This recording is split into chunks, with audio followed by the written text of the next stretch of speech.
Bölüm 9. Çeşitli hizmetler. Les services divers 9.1 Bankada. à la banque. Erkek kardeşimden bir tavsiye mektubu. Une lettre de recommandation de mon frère. Arama kodu. L'indicatif. Lütfen 20 kadar büyük, kalanını da küçük kağıt para olarak verin. Donnez-moi s'il vous plaît 20 gros billets et le reste en petites coupures. Bozuğum yok. Je n'ai pas de monnaie. Bana bankamatik nerede var söyler misiniz? Pardon, vous pourriez m'indiquer une banque dans le coin? Banka hesabımdan virman yapabilir miyim? Est-ce que je peux faire un virement de mon compte en banque ici? Banka saat kaça kadar açık? La banque est ouverte jusqu'à quelle heure? Bankamatik ATM kredi kartımı yuttu. Le guichet automatique a avalé ma carte de crédit. 5 euro, 5 euros, 10 euro, 10 euros, 25 euro, 25 euros, 50 euro, 50 euros, 100 euro. 100 euros. Bir kredi kartı, Une carte de crédit, bir kredi mektubu, une lettre de crédit. bir seyahat çeki bozdurmak istiyorum. Je voudrais encaisser un chèque de voyage. Bir virman bekliyordum. Para geldi mi acaba? J'attends un virement télégraphique. Est-ce que l'argent est arrivé? Biraz dolar bozdurmak istiyorum. Je voudrais changer des dollars. Biraz da bozuk para verin. Donnez-moi aussi un peu de monnaie. Biraz Türk lirası bozdurmak istiyorum. Je voudrais changer des livres turcs. Biraz Amerikan doları bozdurmak istiyorum. Je voudrais changer des dollars américains. Bu çeki bozdurabilir miyim? Puis-je faire ce chèque? Kredi Lyonnaise'de benim hesabım var. J'ai un compte chez Crédit Lyonnais. Bu seyahat çeklerini bozabilir misiniz? Pouvez-vous changer ces chèques de voyage? Bunu dolar yapabilir misiniz? Pouvez-vous changer ceci en dollars? Bunu kendi hesabıma yatırmak istiyorum. Je désire verser ceci sur mon compte. Bunu Monsieur Robert'in hesabına yatırmak istiyorum. Je désire verser ceci sur le compte de Monsieur Robert. Burada para bozdurabilir miyim? Est-ce que je peux changer de l'argent ici? Burada seyahat çeki bozdurabilir miyim? Est-ce que je peux changer des chèques de voyage ici? Buraya bir imza atın lütfen. Une signature ici, s'il vous plaît. Chase Manhattan Bankası nerede? Où est la Chase Manhattan Bank? Daha küçük banknotlarla alabilir miyim lütfen? Je pourrais avoir de plus petites coupures, s'il vous plaît? Değer bildirimi. La valeur déclarée. Dolar kuru nedir? Quel est le cours du dollar? Döviz kuru nedir? Quel est le taux de change? En yakın banka nerededir? Où est la banque la plus proche? En yakın döviz bürosu nerededir? Où est le bureau de change le plus proche? Gümrük bildirimi, deklarasyonu. La déclaration de douane. Hesap açtırmak istiyorum. Je voudrais ouvrir un compte. İngiliz sterlini değiştirmek istiyorum. Je voudrais changer les livres anglaises. İşte pasaportum. Voici mon passeport. Karşılığının olup olmadığının kontrolü için ne kadar zaman gerekiyor? Combien de temps faut-il pour vérifier s'il est couvert? Kesik. Coupé. Komisyon ne kadar? Quelle est votre commission? Kredi kartımı para çekmek için kullanabilir miyim? Pourrais-je utiliser ma carte de crédit pour retirer de l'argent? Kredi kartımla nakit çekebilir miyim? Est-ce que je peux retirer de l'argent liquide avec ma carte de crédit? Kur nedir? Quel est le cours de change? Küçük banknotlar halinde verir misiniz? Donnez-moi des petites coupures, s'il vous plaît. Birkaç kağıt para ve bozuk para verebilir misiniz? Donnez-moi quelques billets de la monnaie, s'il vous plaît. Masraflar ne kadar? À combien s'élèvent les frais? Lütfen tekrar kontrol eder misiniz? Voulez-vous vérifier encore une fois, je vous prie? Ne kadar komisyon alıyorsunuz? Quelle commission prenez-vous? Ne kadar para alacağım? Combien d'argent dois-je recevoir? Ne kadar süre beklemek gerekiyor? Combien de temps est-ce qu'il faut attendre? Nerede para bozdurabilirim? Où est-ce que je peux changer de l'argent? Nereyi imzalamalıyım? Où dois-je signer? 10 sent, 10 centimes, 15 sent, 15 centimes, 20 sent, 20 centimes, 50 sent. 50 centimes. Şu 10 euroyu bozar mısınız lütfen? Changez-moi, s'il vous plaît, ce billet de 10 euros. Şu 20 euroyu bozar mısınız lütfen? Changez-moi, s'il vous plaît, ce billet de 20 euros. Para bozdurmak istiyorum. Je voudrais changer mon argent. Para bozdurmak istiyorum. Je veux changer de l'argent. Seyahat çeki bozdurmak istiyorum. Je veux changer les chèques de voyage. Param geldi mi? Est-ce que mon argent est arrivé?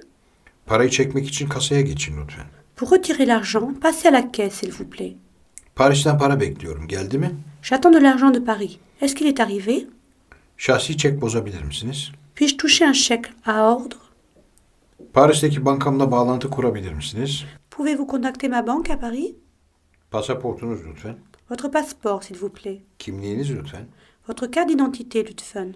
Seyahat çeklerini nereden bozdurabilirim? Où est-ce que je peux encaisser des chèques de voyage? 9.1.1 İlgili sözcükler. Vocabulaire. Aklama senedi. La quittance. Banka. La banque. Banka hesabı. Le compte en banque. Bozuk para. La monnaie. Çek. Le chèque. Çek karnesi. La carte de chèque. Euro çek kartı. La carte Eurochèque. Geri çekmek. Retirer. Gişe. Le guichet. Kağıt para. La petite coupure. Kart numarası. Le numéro de la carte. Kasa. La caisse. Kredi kartı. La carte de crédit. Kurum vergisi. Le code établissement. Madeni para. La pièce. Masraf harç. Les frais. Nakit para. L'argent liquide. Para. L'argent. Para yatırmak. Verser. Seyahat çeki. Le chèque de voyage. Tutar. Le montant. Virman. Le virement. 9.2 Postanede. À la poste. Kız kardeşimden bir paket bekliyorum. J'attends un colis de ma sœur. Fransa'ya bir mektup ne kadar? Combien coûte une lettre pour la France? Fransa'ya bir kartpostal ne kadar? Combien coûte une carte postale pour la France? Robert Dufour adına bekleyen mektup var mı? Y a-t-il des lettres postes restantes au nom de Robert Dufour? 8 centlik 2 tane ve 15 centlik 3 tane pul istiyorum. Je désire 2 timbres de 8 cents et 3 de 15 centimes. 4 tane 3 euroluk pul istiyorum. Je voudrais 4 timbres à 3 euros. Almanya için mi? Pour l'Allemagne? Avusturya için mi? Pour l'Autriche? Bana bir zarf veriniz. Donnez-moi s'il vous plaît une enveloppe. Bana bir kağıt veriniz. Donnez-moi s'il vous plaît du papier à lettres. Bana birkaç kartpostal veriniz. Donnez-moi s'il vous plaît des cartes postales. Bana mektup var mı? Y a-t-il du courrier pour moi? Benim için mektup var mı? Adım Karin. Avez-vous du courrier pour moi? Je m'appelle Karine. 5 tane 1 euroluk pul lütfen. 5 timbres à 1 euro, s'il vous plaît. Bir mektup göndermek istiyorum. Je voudrais envoyer une lettre. Bir kartpostal göndermek istiyorum. Je voudrais envoyer une carte postale. Bir koli göndermek istiyorum. Je voudrais envoyer un colis. Birkaç pul istiyorum. Je désire des timbres. Birkaç aerogram istiyorum. Je désire des aérogrammes, s'il vous plaît. Brüksel'e adi postayla kartpostal göndermenin ücreti nedir? Quel est le prix d'une carte postale pour Bruxelles par courrier normal? Bu koli için ne kadar ödemek gerekiyor? À combien est-ce qu'il faut affranchir pour ce colis? Bu mektubu hava postasıyla göndermek istiyorum. Je voudrais envoyer cette lettre par avion. Bu mektubun Fransa'ya gitmesini rica ediyorum. Cette lettre pour la France, s'il vous plaît. Bu paketi Paris'e göndermek istiyorum. Je voudrais envoyer ce paquet à Paris. Bunu uçakla göndermek istiyorum. Je vous désire envoyer ceci par avion, Ekspresle. par express. En yakın postane nerede? Où se trouve le bureau de poste le plus proche? Fransa için 6 kartpostal pulu istiyorum. Je voudrais 6 timbres pour carte postale pour la France. Fransa'ya mektup ne kadar? Quel est le tarif des lettres pour la France? Hangi gişeden uluslararası havale gönderiliyor? À quel guichet peut-on toucher un mandat postal international? Her birinden 2 seri lütfen. 2 de chaque, s'il vous plaît. Her birinden 1 seri lütfen. Une série de chaque, s'il vous plaît. Belçika'ya mı? Pour la Belgique? İsviçre'ye mi? Pour la Suisse? İşte pasaportum. Voici mon passeport. Özel pullarınız var mı? Est-ce que vous avez aussi des timbres spéciaux? Paris'e uçak postasıyla mektup göndermenin ücreti nedir? Quel est le prix d'une lettre par avion pour Paris? Posta kutusu nerede? Où est la boîte aux lettres? Posta Telgraf Telefon Ofisi. Télégraphe, téléphone. Postane ne zaman açılır? À quelle heure ouvre la poste? Postane ne zaman kapanır? À quelle heure ferme la poste? Postane hangi saatlerde açıktır? Quelles sont les heures de travail de la poste? Postanenin yolunu tarif edebilir misiniz acaba? Pouvez-vous m'indiquer le chemin de la poste? Pul gişesi hangisidir? Quel est le guichet des timbres? Pul istiyorum. Je voudrais des timbres. Yurt dışına taahhütlü mektup kaça gidiyor? Quel est le tarif d'une lettre commandée pour l'étranger? Uçakla. Par avion. 9.2.1 İlgili sözcükler. Vocabulaire. Adres. L'adresse. Alıcı. Le destinataire. Bir daha deneyin. Essayez encore une fois. Bozuk para. La pièce. Cevap verilmiyor. Ça ne répond pas. Gece tarifesi. Le tarif de nuit. Gece tarifesi saat kaçtan itibaren geçerlidir? Le tarif de nuit est valable à partir de quelle heure? Gönderim formu. Le bulletin d'expédition. Hat meşgul. La ligne est occupée. Hat bozuk. La ligne est en dérangement. Jetonlu telefon. Le téléphone à pièce. Karşı ödeme. Contre-remboursement. Kart postal. La carte postale. Mektup. La lettre. Meşgul. Occupé. Ödemeli arama. La communication en PCV. Paket. Le paquet. Posta. La poste. Posta kutusu.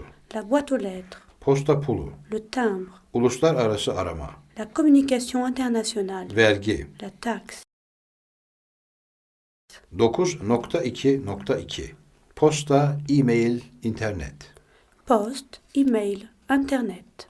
Bir e-mail yollamam gerekiyor. Je dois envoyer un mail. Bir koli postalamak istiyorum. Je voudrais poster un colis.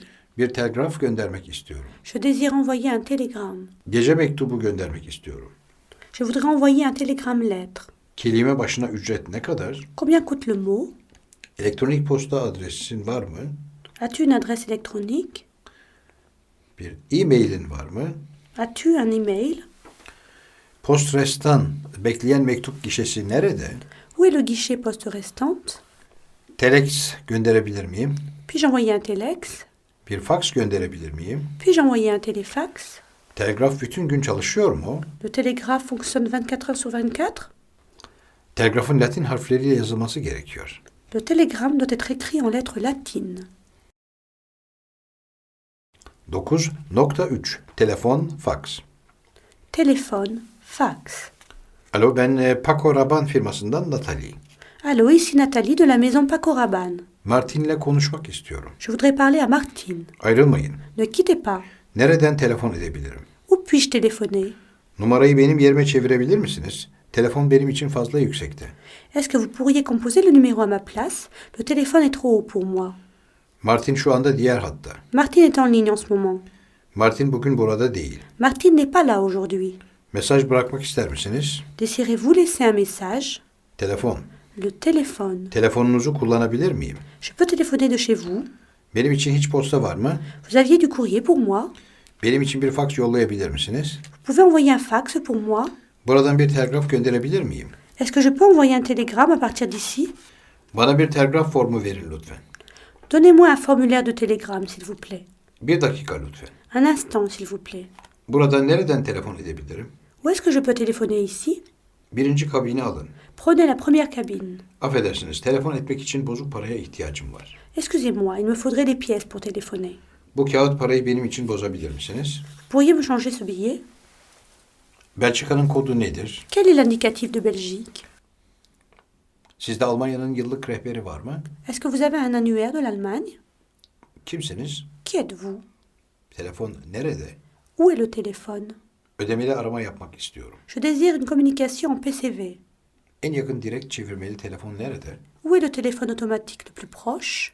Telefonunuzu kullanmama izin verir misiniz? Permettez-moi d'utiliser votre téléphone? Sizde Marsilya'nın telefon rehberi var mı? Avez-vous l'annuaire téléphonique de Marseille? Bu numarayı bulmamda bana yardımcı olabilir misiniz? Pouvez-vous m'aider à obtenir ce numéro? Fransızca konuşur musunuz? Parlez-vous français? Günaydın, Fransa ile bir görüşme yapmak istiyorum. Bonjour, je désire téléphoner en France. Direkt arayabilir miyim? Est-ce automatique? İhbarlı bir görüşme yapmak istiyorum. J'aimerais une communication avec préavis. Aramadan sonra ne kadar ödeyeceğimi söyleyebilir misiniz? Vous me direz le prix de la communication tout à l'heure? Merhaba, ben Olivier. Allô, ici Olivier. Mark ile konuşmak istiyorum. J'aimerais parler à Marc. Bana Jean'ı bağlar mısınız? Pouvez-vous me mettre en communication avec Jean? Orası İspanya mı? Est-ce l'Allemagne? Lütfen daha sonra tekrar deneyebilir misiniz? Essayez de rappeler plus tard, s'il vous plaît. Hanımefendi, bana yanlış numara verdiniz. Mademoiselle, vous m'avez donné un faux numéro. Hanımefendi, hat kesildi. Mademoiselle, nous avons été coupés. O ne zaman geri dönecek? Quand sera-t-il de retour? Ona beni aramasını söyler misiniz? Pouvez-vous lui demander de m'appeler? Ona aradığımı söyler misiniz? İsmim Charles. Pouvez-vous lui dire que j'ai téléphoné, c'est de la part de Charles. Size mesaj bırakabilir miyim? Puis-je vous laisser un message? Görüşmenin ücreti nedir? Quel est le prix de la communication? Bu görüşmenin ücretini ödemek istiyorum. Je voudrais payer cette communication. Size bir telefon var. Il y a un appel pour vous. Sizi telefondan istiyorlar. On vous demande au téléphone. Lütfen hatta bekleyin. Ne quittez pas, s'il vous plaît. Kimsiniz? Qui est à l'appareil? Hangi numarayı aramıştınız? Quel numéro demandez-vous? Hat meşgul. La ligne est occupée. Cevap yok. On ne répond pas. Size yanlış numara vermişler. On vous a donné un faux numéro. Bu telefon servis dışı. Le téléphone est hors service. Şu an burada değil. Elle n'est pas là en ce moment. Monsieur Philippe'i aramak istiyorum. Je voudrais appeler Monsieur Philippe. Numaram 555 66 66. Le numéro est le 555 66 66.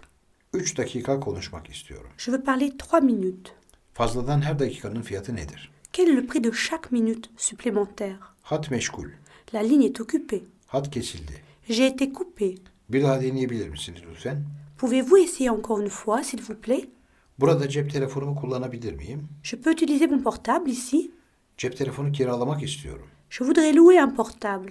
Faks yollamak istiyorum. Je veux envoyer un fax. Evet, o burada. Oui, il est là. Hayır, o burada değil. Non, il n'est pas là. Bir saniye lütfen. Un instant, s'il vous plaît. Mesajınızı alabilir miyim? Je peux prendre un message? Alo, Allô? İngilizce biliyor musunuz? Vous parlez anglais? Philip'le görüşmek istiyorum. Je voudrais parler à Philippe. Philip orada mı? Est-ce que Philippe est là? Telefon etmeliyim. Je dois donner un coup de fil. Telefon kulübesi var mı?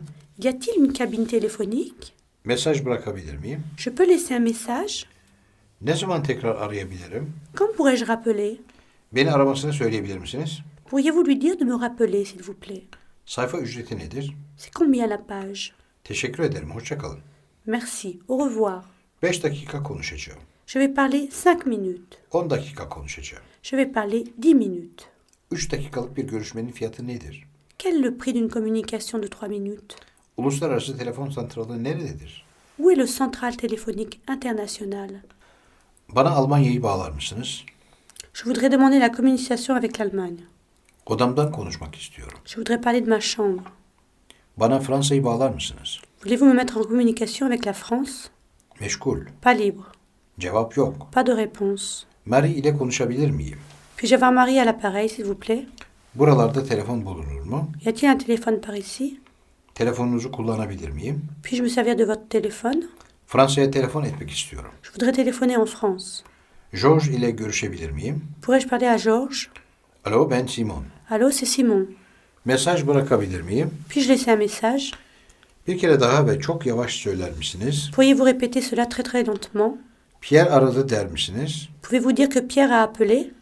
Beni aramasını söyler misiniz? Pouvez-vous lui demander de me rappeler? Sonra tekrar ararım. Je rappellerai. Buyurun numaram. Voici mon numéro. 9.3.1 İlgili sözcükler. Vocabulaire. Telefon. Le téléphone. Telefon etmek. Téléphoner. Acil mektup. La lettre express. Fax. Le téléfax. Gişe. Le guichet. Gönderen. L'expéditeur. Göndermek. Envoyer. Hava postası. La poste aérienne. İletişim. La communication. Kartpostal. La carte postale. Koli. Le colis. Otomatik pul dağıtıcısı. Le distributeur automatique de timbre. Özel pul. Le timbre spécial. Telefon kartı. Le téléphone à carte. Telefon rehberi. L'annuaire. Uçakla. Par avion. 9.4 Karakolda. Au poste de police. Cüzdanımı kaybettim. J'ai perdu mon porte-monnaie. Arabamı çaldılar. On m'a volé la voiture. Acele edin. Dépêchez-vous. Arabama zorla girilmiş. On a ouvert ma voiture par effraction. Arkadaşım hasta. Mon ami est malade. Arkadaşımı kaybettim. J'ai perdu mon ami. Avukat tutabilir miyim? Je peux avoir un avocat. Avukatım gelmeden aranmayı reddediyorum. Je refuse d'être fouillé avant l'arrivée de mon avocat. Avukatımla görüşmek istiyorum. Je voudrais parler à mon avocat. Konsoloslukla konuşmak istiyorum. Je voudrais parler avec mon consul. Ben masumum. Je suis innocent. Bana yardım edebilir misiniz acaba? Est-ce que vous pourriez m'aider, s'il vous plaît? Bir hırsızlık için şikayette bulunmak istiyorum. Je voudrais déposer une plainte pour vol. Bir kaza bildirmek istiyorum. Je voudrais faire une déclaration d'accident. Bir suç duyurusunda bulunmak istiyorum. Je veux signaler un délit. Bir kadın polis memuruyla görüşmek istiyorum. Je veux voir un agent de police féminin. Bir telefon etme hakkım var mı? J'ai le droit de donner un coup de fil. Birini arayabilir miyim? Je peux appeler quelqu'un. Bu adam deminden beri beni takip ediyor. Cet homme me suit depuis un moment. Bunu yapan ben değilim. Ce n'est pas moi qui l'ai fait. Bunu yapmaya hakkım olmadığını bilmiyordum. Je ne savais pas que je n'avais pas le droit de le faire. Burada Almanca konuşan kimse var mı? Est-ce qu'il y a ici quelqu'un qui parle allemand? Burada İngilizce konuşan kimse var mı? Est-ce qu'il y a ici quelqu'un qui parle anglais? Cezayı hemen ödeyebilir miyim? Je peux payer l'amende tout de suite?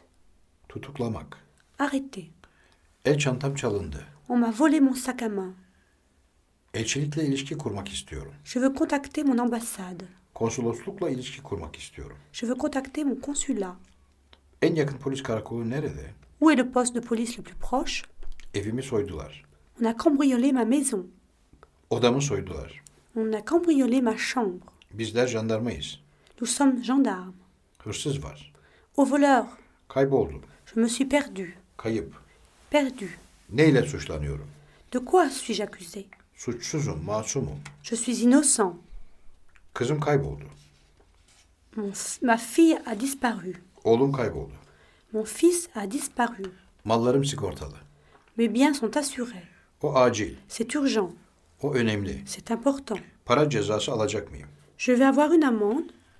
Sigorta için bir zabıta ihtiyacım var. J'ai besoin d'une attestation pour mon assurance. Sağlık sigortam var. J'ai une assurance maladie. Sadece avukatım varken konuşacağım. Je ne parlerai qu'en présence de mon avocat. Saldırıya uğradım. J'ai été agressé. Tanık. Le témoin. Tecavüz. Le viol. Tecavüze uğradım. J'ai été violé. Vurmak. Frappé. 9.4.1 İlgili sözcükler. Vocabulaire. Araba. La voiture. Arabanın evrakları. Les papiers de voiture. Avukat. L'avocat. Cüzdan. Le porte-monnaie. Çalınmış. Volé. El çantası. Le sac à main. Hata, yanlışlık. La faute. Hırsız. Le voleur. Hırsızlık. Le vol. Kayıp eşya bürosu. Le bureau des objets trouvés. Kaza. L'accident. Kimlik kartı. La carte d'identité. Konsolosluk. Le consulat. Otoradyosu. L'autoradio. Pasaport. Le passeport. Polis. Le policier. Polis merkezi. Le poste de police. Rahatsız etmek. Importuner. Saldırı. L'agression. Şikayet. La plainte. Zorla girmek. Cambrioler. 9.5 Kayıp eşya bürosu. Bureau des objets trouvés. Pasaportumu kaybettim. J'ai perdu mon passeport. Bu sabah. Ce matin. Dün. Hier. Kayıp eşya bürosu. Bureau des objets trouvés. Kayıp eşya bürosu nerede? Où est le bureau des objets trouvés? O çok değerliydi. C'est un objet de valeur. Onu metroda kaybettim. Je l'ai perdu dans le métro. Bölüm 10 Sağlık. La santé. 10.1 Eczane. À la pharmacie. Antibiyotik alabilir miyim? Puis-je avoir des antibiotiques? Ağrı için bir şeyler istiyorum. Je voudrais quelque chose contre la douleur. Bağırsak yumuşatıcı istiyorum. J'aimerais un laxatif. Aç karnına. À jeun. Kaşıntıya karşı bir şeyiniz var mı? Vous avez quelque chose contre les démangeaisons? Bana vitrindekini gösterin. Montrez-moi celui qui est dans la vitrine. Baş ağrım için bir ilaç verir misiniz? Donnez-moi s'il vous plaît un médicament contre le mal de tête. Öksürük için bir ilaç verir misiniz? Donnez-moi s'il vous plaît un médicament contre la toux. Beklemek gerekiyor mu? Faut-il attendre? İpek diş fırçası. Brosse à dents en soie. Naylon diş fırçası. Brosse à dents en nylon. Bir kanama kesici. Astringent. Bir tıraş fırçası. Blaireau. Bizde yok. Nous ne l'avons pas en magasin. Bu ilaca ihtiyacım var. J'ai besoin de ce médicament. Bu ilaç yalnızca reçeteyle verilir. Ce médicament est uniquement délivré sur ordonnance. Bu reçeteyi benim için yapar mısınız? Pouvez-vous rédiger cette ordonnance? Eczane saat kaçta açılır? À quelle heure ouvre la pharmacie? Eczane saat kaçta kapanır? À quelle heure ferme la pharmacie? Eczanede. Chez le pharmacien. En yakın eczane nerededir? Où est la pharmacie la plus proche? En yakın nöbetçi eczane nerededir? Où est la pharmacie de garde la plus proche? Güneş yanığı. Les coups de soleil. Kendimi çok halsiz hissediyorum. Je me sens très faible. İlaç ne zaman hazır olur? Quand le médicament sera-t-il prêt? Küçük bir kutu yeterli olacak. Une petite boîte suffira. Mide bozulması. Les maux d'estomac. Nasıl kullanmam gerekiyor? Comment est-ce que je dois le prendre? Ne zaman elinizde olur? Vous l'aurez quand? Ne zaman geri gelmeliyim? Quand dois-je revenir? Nezle, Le rhume, öksürük. la toux. Reçetemi nerede yaptırabilirim? Où peut-on commander le médicament d'après cette ordonnance? Saman nezlesi.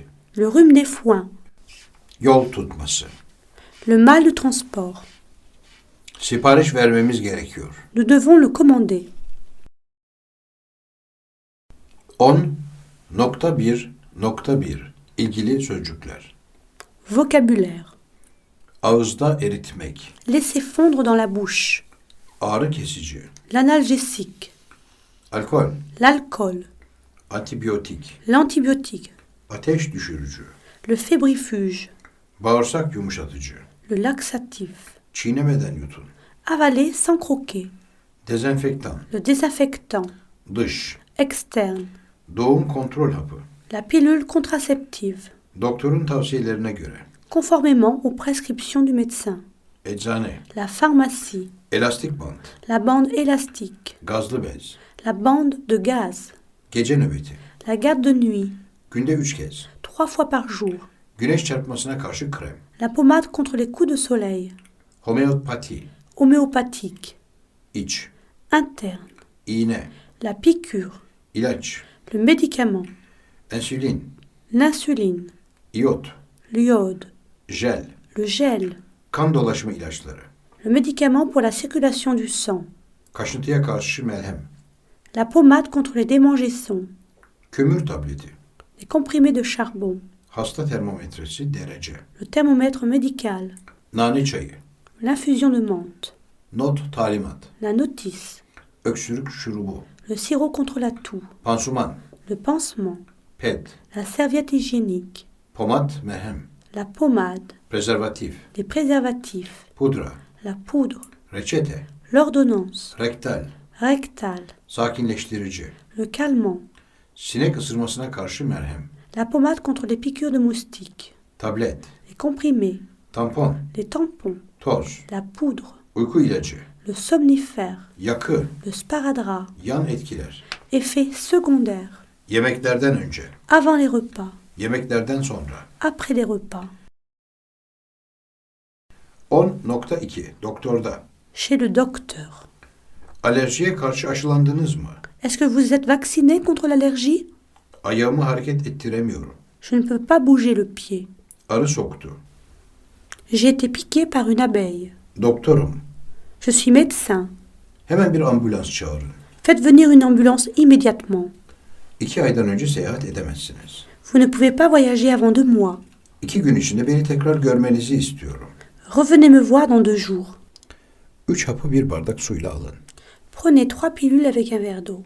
4 gün yatakta kalmalısınız. Il faut garder le lit pendant 4 jours. Kabakuluğa karşı aşılıyım. Je suis vacciné contre les oreillons. Kabakuluğa karşı aşısızım. Je ne suis pas vacciné contre les oreillons. Küçük bir kalp krizi geçirdiniz. Vous avez eu une légère crise cardiaque. Midem bulanıyor. J'ai mal au cœur. Sinek ısırmasına karşı bir şeyiniz var mı? Avez-vous quelque chose contre les piqûres de moustiques? Portakala karşı alerjim var. Je suis allergique à l'orange. 1997'de kalp krizi geçirdim. J'ai eu une crise cardiaque en 1997.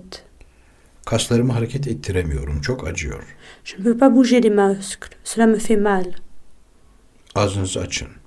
Ouvrez la bouche. Acaba bana bir dahiliyeci önerebilir misiniz? Est-ce que vous pouvez me recommander un médecin général?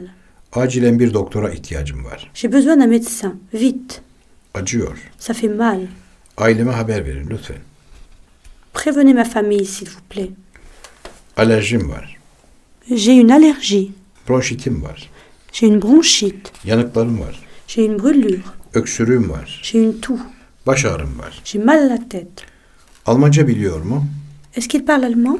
İngilizce biliyor mu? Est-ce qu'il parle anglais? Almanya'da ameliyat olmayı tercih ederim. Je préfère me faire opérer en Allemagne. 6 aylık hamileyim. Je suis enceinte de 6 mois. Ameliyat olması gerekli mi? Il faudra l'opérer? Fransa'da bu ilaç yok. Bu onun aynısı.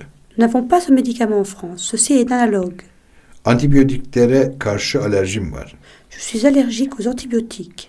Penisiline karşı alerjim var. Je suis allergique à la pénicilline.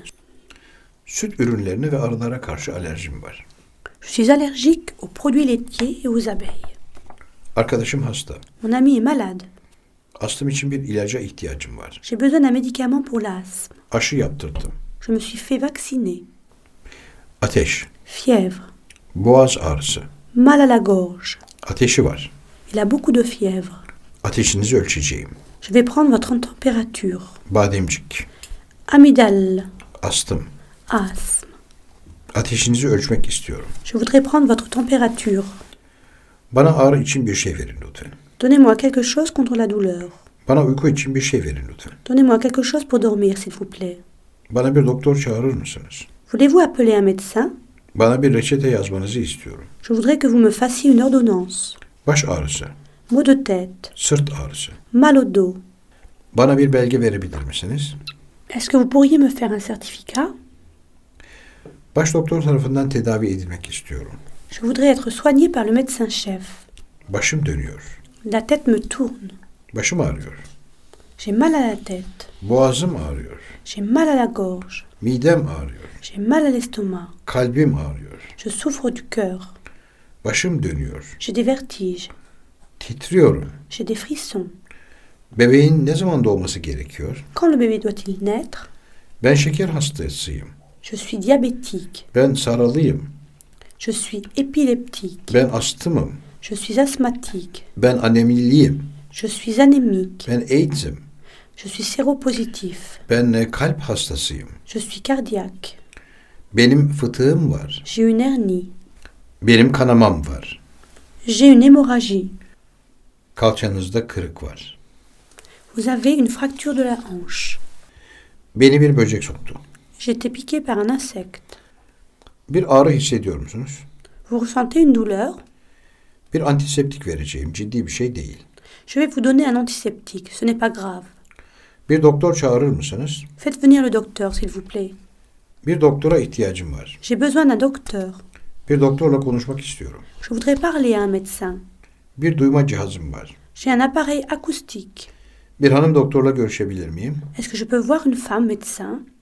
Bir kalp ritmi düzenleme cihazım var. J'ai un pacemaker, un stimulateur cardiaque. Bir kası koparmışsınız. Vous avez un muscle froissé. Bir köpek tarafından ısırıldım. J'ai été mordu par un chien. Bir uyku hapı istiyorum. Je voudrais un somnifère. Bir antibiyotik yazabilir misiniz? Pouvez-vous me prescrire un antibiotique? Biraz ilaç yazacağım. Je vais vous prescrire des médicaments. Boğmaca öksürüğü. Coqueluche. Güneş yanığı. Coup de soleil. Borcum ne kadar? Combien vous dois-je? Bu benim her zaman kullandığım ilaç. Voici le médicament que je prends d'habitude. Bu daha önce de olmuş muydu? Cela vous est déjà arrivé? Bu ne çeşit bir ilaç? C'est quel genre de médicament? Bulaşıcı değil. Ce n'est pas infecté. Bunu günde kaç defa almalıyım? Combien de fois par jour dois-je le prendre? Bununla ilgili ilk şikayetiniz mi? Est-ce la première fois que vous en souffrez? Burada Türkçe konuşan biri var mı? Est-ce qu'il y a quelqu'un ici qui parle turc? Buram ağrıyor. J'ai une douleur ici. Burada bir doktor var mı? Y a-t-il un médecin ici? Burada daha ne kadar kalmam gerekiyor? Je dois rester ici encore combien de temps? Buranız ağrıyor mu? Ici, vous avez mal? Buram acıyor. J'ai mal ici. Ciddi mi? C'est grave? Çok iyi, teşekkürler. Très bien, merci. Çok yorulmuşsunuz, dinlenmeye ihtiyacınız var. Vous êtes surmené, vous avez besoin de repos. Daha önce hamile kaldınız mı? Avez-vous déjà été enceinte? Daha önce kürtaj oldunuz mu? Avez-vous déjà subi un avortement? Damla, Les gouttes. değiştirmek, bozdurmak. Changer. Kendimi bitkin hissediyorum. Je me sens déprimée. Derin nefes alın, nefesinizi tutun. Inspirez profondément, ne respirez plus. Dilinizi çıkarın. Montrez la langue. Dinlenmeye ihtiyacınız var. Vous avez besoin de repos. Diskiniz kaymış. Vous avez une hernie discale. Dişim ağrıyor. J'ai mal aux dents. Diyet yapmalısınız. Il faut observer la diète. Doğum kontrol hapı kullanıyorum. Je prends la pilule. Doktor nerede? Où est le médecin? Hastane nerede? Où est l'hôpital? Eczane nerede? Où est le pharmacien? Dişçi nerede? Où est le dentiste? Doktor beni görmeye eve gelebilir mi? Est-ce que le médecin peut venir me voir à domicile? Bir doktor çağırabilir misiniz? Pourriez-vous appeler un médecin? Doktor saat kaçta gelebilir? À quelle heure le médecin peut-il venir? Doktorun muayenehanesi nerede? Où est le cabinet du médecin? Dudak okuyabilirim. Je peux lire sur les lèvres. Duyma cihazım var. J'ai un audiophone. Düştüm. Je suis tombé. Düzenli olarak bu ilaçları alıyorum. Je prends régulièrement ces médicaments. Endişelenecek bir şey yok. Ce n'est rien. Düzenli olarak ilaç alıyorum. Je prends régulièrement des médicaments. Fiş alabilir miyim? Puis-je avoir un reçu? Fitil. Le suppositoire. Fransızca konuşan bir doktor var mı? Y a-t-il un médecin qui parle français? Gece Le soir. genel bir kontrol için hastaneye gitmenizi istiyorum. Il faut vous rendre à l'hôpital pour un examen médical complet. Gittikçe kötüleşiyor. Ça empire. Gözlerimi muayene ettirmek istiyorum. Je voudrais me faire examiner les yeux. Günde 2 kez 4 tane tablet alacaksınız. Vous prendrez 4 comprimés 2 fois par jour. Günde 2 kez 4 damla alacaksınız. Vous prendrez 4 gouttes 2 fois par jour. Günde 3 kere. 3 fois par jour. Günde kaç sigara içiyorsunuz? Combien de cigarettes fumez-vous par jour? Günde 3 defa 2'şer tablet alınacak. Prendre 2 comprimés 3 fois par jour. Nezlem var. Je suis enrhumé. Gripim. J'ai la grippe. Ateşim var. J'ai de la fièvre. Kusuyorum. J'ai des vomissements. İshalim. J'ai la diarrhée. Kabızım. Je souffre de constipation. Kendimi güçsüz hissediyorum. Je me sens faible. Hamile misiniz? Êtes-vous enceinte? Hamileyim. Je suis enceinte. Hamileliğimi sona erdirmek istiyorum. Je voudrais interrompre ma grossesse. Hamilelik testi yaptırmak istiyorum. Je voudrais faire un test de grossesse. Hangi ilacı aldınız? Quel médicament avez-vous pris? Hangi ilaçları alıyorsunuz? Quel médicament prenez-vous? Hangi tedbirleri almam gerekiyor? Quelles précautions dois-je prendre? Hastayım. Je suis malade.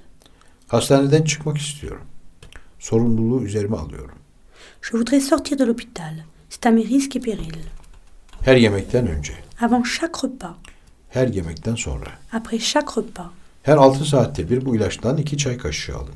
Prenez 2 cuillères à thé de ce médicament toutes les 6 heures. HIV pozitifim. AIDS hastasıyım. Je suis séropositif. Hidrofil pamuk. Le coton hydrophile. Herhangi bir şeye karşı alerjiniz var mı? Êtes-vous allergique à quelque chose? Bu ilaca ihtiyacım var. J'ai besoin de ce médicament. İçki içiyor musunuz? Est-ce que vous buvez? İdrar örneğinizi istiyorum. J'aimerais un prélèvement d'urine. Dışkı örneğinizi istiyorum. J'aimerais un prélèvement de sel. İğne mi yoksa ağızdan mı? En injection ou par voie buccale?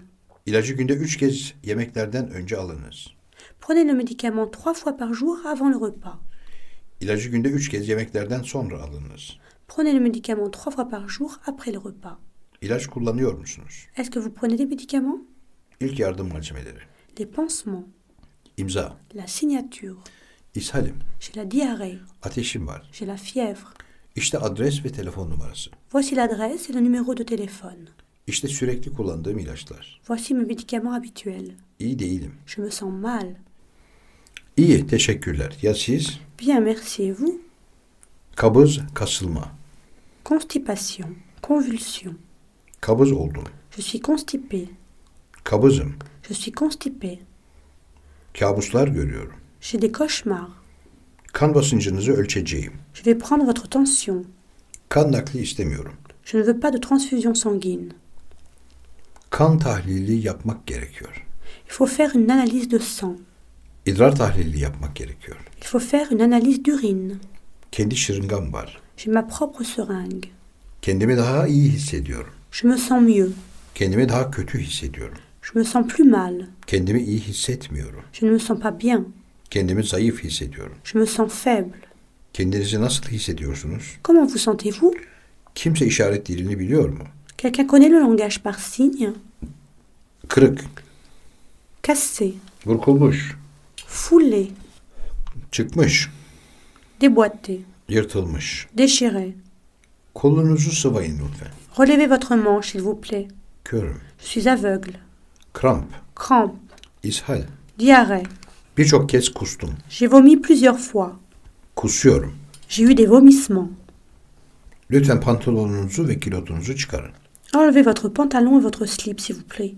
Lütfen belinize kadar soyunun. Déshabillez-vous jusqu'à la taille, s'il vous plaît. Lütfen şuraya uzanın. Étendez-vous ici, je vous prie. Lütfen hemen bir doktora telefon edin. Téléphonez immédiatement à un médecin, je vous prie. Lütfen şimdi bana ödeyin. Veuillez me payer maintenant. Midem bulanıyor. J'ai des nausées. Titriyorum. J'ai des frissons. Midemde bir rahatsızlık var. J'ai un embarras d'estomac. Muayene saatleri nedir? Quelles sont les heures de consultation? Nasılsınız? Comment allez-vous? Ne alıyorsunuz? Qu'est-ce que vous prenez? Ne kadar dozda insülin alıyorsunuz? Quelle dose d'insuline prenez-vous? Ne kadar içiyorsunuz? Combien buvez-vous? Ne kadar zamandır kendinizi böyle hissediyorsunuz? Depuis combien de temps vous sentez-vous rincé? Ne kadar zamandır bu ağrı var? Depuis combien de temps éprouvez-vous cette douleur? Ne kadar zamandır bu durumdasınız? Depuis quand êtes-vous dans cet état? Ne probleminiz var? Qu'est-ce que vous avez comme problème? Ne tedavisi gördünüz? Quel traitement avez-vous suivi? Ne zaman ayağa kalkabilirim? Quand est-ce que je pourrai me lever? Ne zamandan beridir kendinizi böyle hissediyorsunuz? Depuis combien de temps vous sentez-vous ainsi? Nereniz acıyor? Où avez-vous mal? Nereniz ağrıyor? D'où souffrez-vous? Nezleyim. J'ai un gros rhume. Nezle, Un rhume. kireçlenme, L'arthrite. zatürre, Une pneumonie. grip, La grippe. besin zehirlenmesi, Une intoxication alimentaire. iltihap, Une inflammation. apandisit. Une appendicite. Bu beyin kanaması. C'est l'attaque d'apoplexie. Onları bütün mü yutmalıyım? Dois-je les avaler entiers? Onun dizi acıyor. Son genou lui fait mal. Lütfen öksürün. Toussez, s'il vous plaît. Önemli bir şey yok. Ce n'est rien de grave. Önemli mi? C'est grave? Özel bir odam olabilir mi? Est-ce que je pourrais avoir une chambre individuelle? Röntgen çektirmenizi istiyorum. J'aimerais que vous fassiez radiographier. Röntgeninizi çekmemiz gerekiyor. Nous devons vous faire une radio. Özel bir rejim uyguluyorum. Je suis un régime particulier. Penisiline karşı alerjim var. Je suis allergique à la pénicilline. Reçetem var. J'ai une ordonnance. Sabahları. Le matin, Sağırım, yüksek sesle konuşun. je suis sourd. Parlez plus fort. Sağlık sigortam için bana İngilizce bir temiz kağıdı verebilir misiniz? Pourriez-vous me donner une quittance en anglais pour mon assurance, s'il vous plaît? Sakinleştirici, Tranquillisant. antidepresan. Antidépressif. Sanırım hamileyim. Je pense que je suis enceinte. Seyahat edebilir miyim? Puis-je voyager? Yol tutması. Mal des transports. Sigara içiyor musunuz? Est-ce que vous fumez? Sigortam Almanya'ya gönderilme masraflarımı karşılıyor. Mon assurance couvre les frais de rapatriement en Allemagne. Sinirliyim. Je suis nerveux. Size antibiyotik yazacağım. Je vais vous prescrire un antibiotique. Size bir sedatif vereceğim. Je vais vous donner un sédatif. Size fatura göndereceğim. Je vous enverrai la facture. Size iğne yapacağım. Je vais vous faire une piqûre. Sizi ameliyat etmemiz gerekiyor. Il faut vous opérer. Sizi bir uzmana göndermek gerekiyor. Je dois vous envoyer chez un spécialiste. Sizin dolaşım bozukluklarınız var. Vous avez des troubles circulatoires? Soğuk almışım. J'ai pris froid. Sorun nedir? Qu'est-ce qui ne va pas? Sorununuz sinirsel tansiyon. Vous souffrez de tension nerveuse. Soyunun lütfen. Déshabillez-vous, s'il vous plaît. Şeker hastasıyım. Je suis diabétique. Şimdi mi ödüyorum yoksa faturayı eve mi gönderirsiniz? Faut-il vous payer maintenant ou m'enverrez-vous votre facture? Şu bacağa bakabilir misiniz? Pouvez-vous examiner cette jambe? Şuramda bir ağrı var. J'ai mal ici. Midem bulanıyor. J'ai mal au cœur. Tansiyonunuzu ölçmem lazım. Je voudrais prendre votre tension artérielle. Tekrar gelmem gerekiyor mu? Est-ce que je dois revenir? Teşhis nedir? Quel est le diagnostic? Tetanoza karşı en son aşağı yukarı 5 yıl önce aşı yaptırdım. Ma dernière vaccination contre le tétanos remonte à 5 ans environ. Umarım ciddi bir şey değildir. J'espère que ce n'est pas grave. Uyuşturucu ilaç kullanıyor musunuz? Est-ce que vous vous droguez? Uyuyamıyorum. Je n'arrive pas à dormir. Virman, Le virement. yara kurutucu merhem. La pommade cicatrisante. Yaralandım. Je me suis blessée. Yardımlarınız için teşekkürler doktor. Merci de votre aide, docteur. Yarın tekrar gelin. Revenez demain. 2 gün içinde tekrar gelin.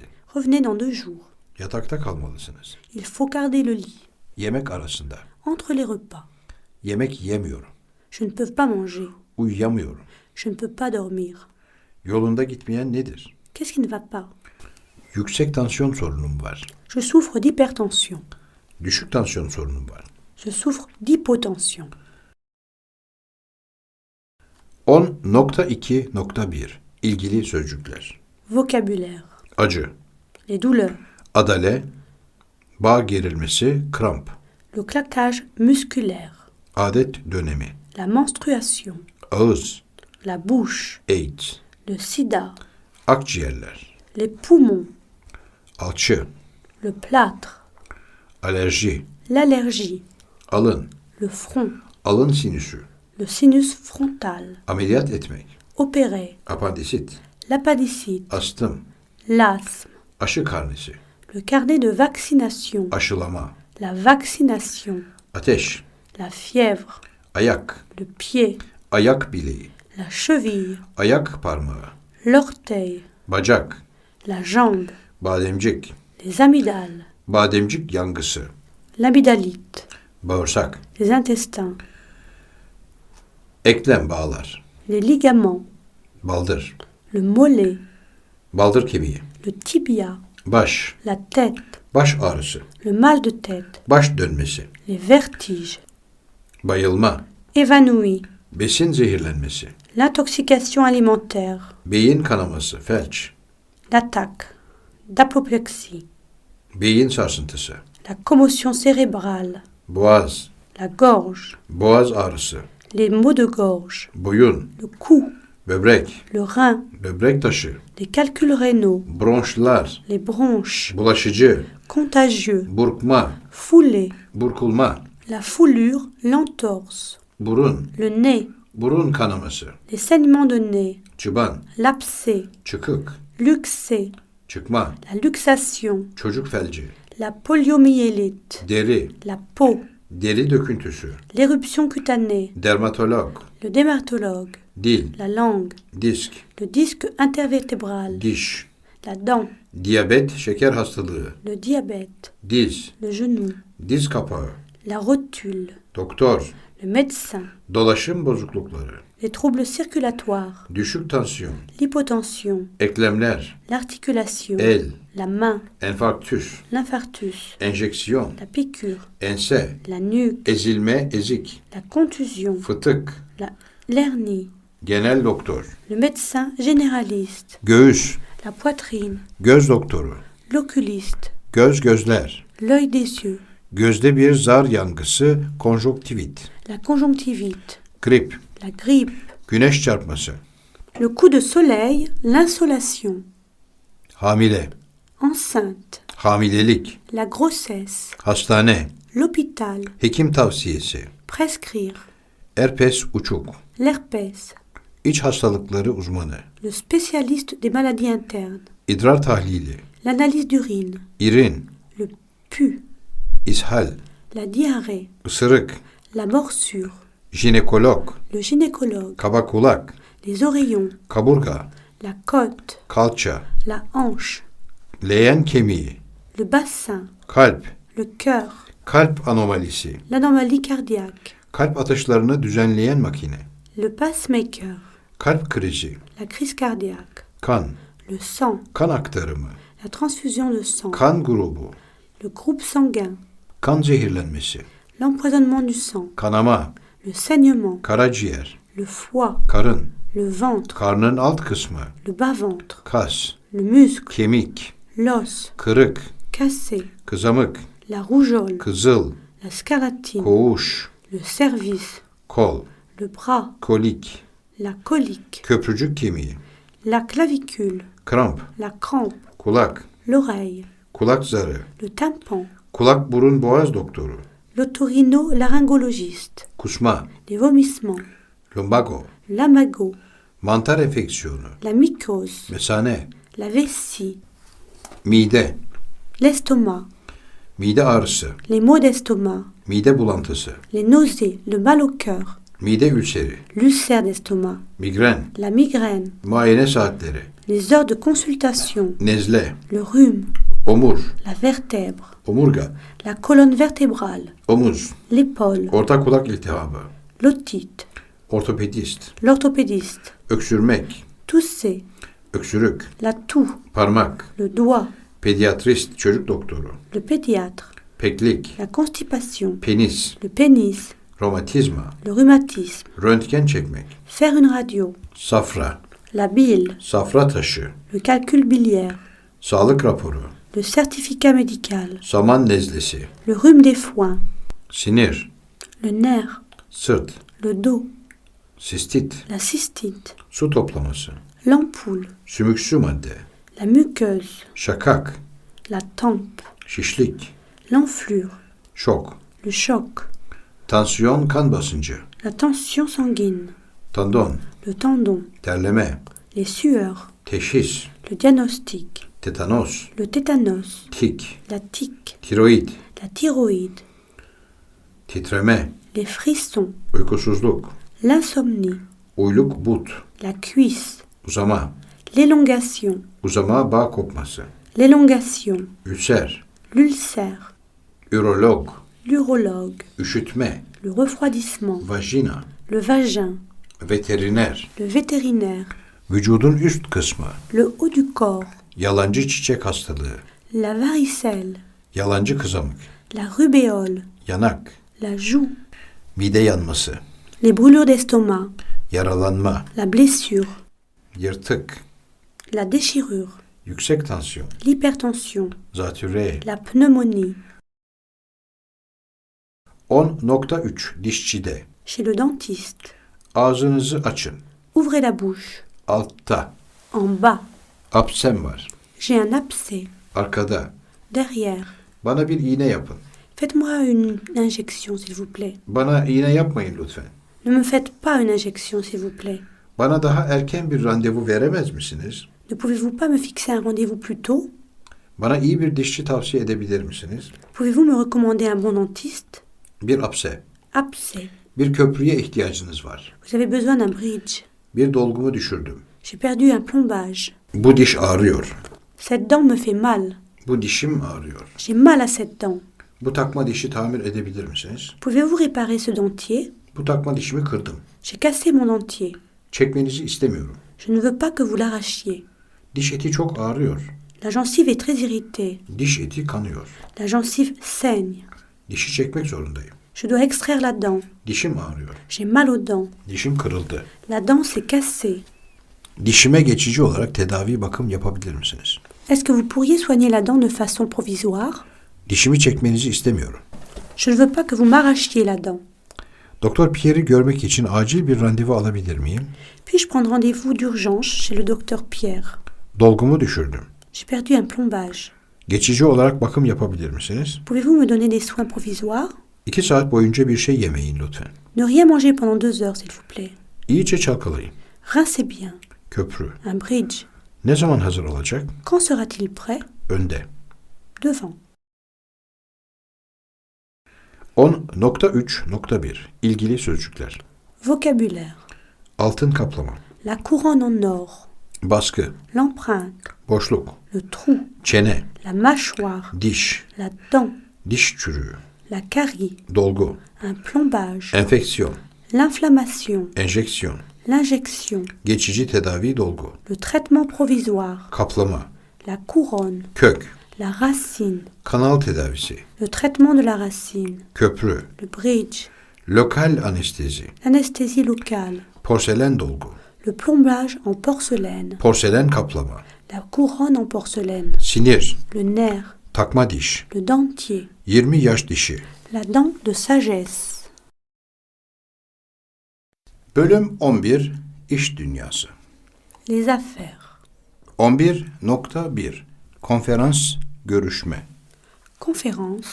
Interview. Konferans. La conférence. Konferans salonu. La salle de conférence. Bana bir keşif defteri verebilir misiniz? Pouvez-vous me donner un devis? Bana bir projektör sağlayabilir misiniz? Pourriez-vous me procurer un rétroprojecteur? Bir bilgisayara ihtiyacım var. J'ai besoin d'un ordinateur. Bir kongreye katılıyoruz. Nous assistons à un congrès. Bir tercümana ihtiyacım var. J'ai besoin d'un interprète. Nerede fotokopi çektirebilirim? Où puis-je faire des photocopies? 11.2 İş bulma. Trouver du travail. Bir çalışma izni almak için nereye başvurmam gerekiyor? Où dois-je m'adresser pour obtenir un permis de travail? Bir vekalet acentesi arıyorum. Je cherche une agence d'intérim. Bu işin şartları nelerdir? Quelles sont les conditions de ce travail?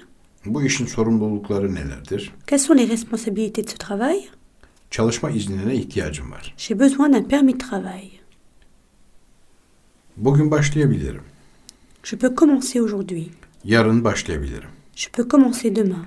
Gelecek hafta başlayabilirim. Je peux commencer la semaine prochaine. Gelecek pazartesi başlayabilirim. Je peux commencer lundi prochain. Burada ne tür bir iş bulabilirim? Quel genre de travail pourrais-je trouver par ici? Bay Philip ile bir randevum var. J'ai rendez-vous avec Monsieur Philippe. Deneyimim yok. Je n'ai pas d'expérience. Hangi konudaki tecrübemi kanıtlamam gerekiyor? Je dois faire preuve de quelle expérience? İş seyahatindeyim. Je suis en voyage d'affaires. İşte kartım. Voici ma carte. Küçük ilanla ilgili olarak arıyorum. Je téléphone au sujet de la petite annonce. Ne gibi özelliklere sahip olmam gerekiyor? Quelles conditions dois-je remplir? Ne kadar ödüyorsunuz? Vous payez combien? Ne zaman başlayabilirim? Quand pourrais-je commencer? Ne zaman ödeme yapıyorsunuz? Vous payez quand? Stajdayım. Je suis en stage. Tecrübem var. J'ai de l'expérience. Teklif edilen iş için geldim. Je suis venu pour l'emploi proposé. Vergileri ödemek zorunda mıyım? Je dois payer des impôts? Yerel iş ilanlarını nerede bulabilirim? Où pourrais-je trouver des annonces d'emploi locales? 11.3 iş yerinde. Le salon des métiers. 5. salon 2. stand.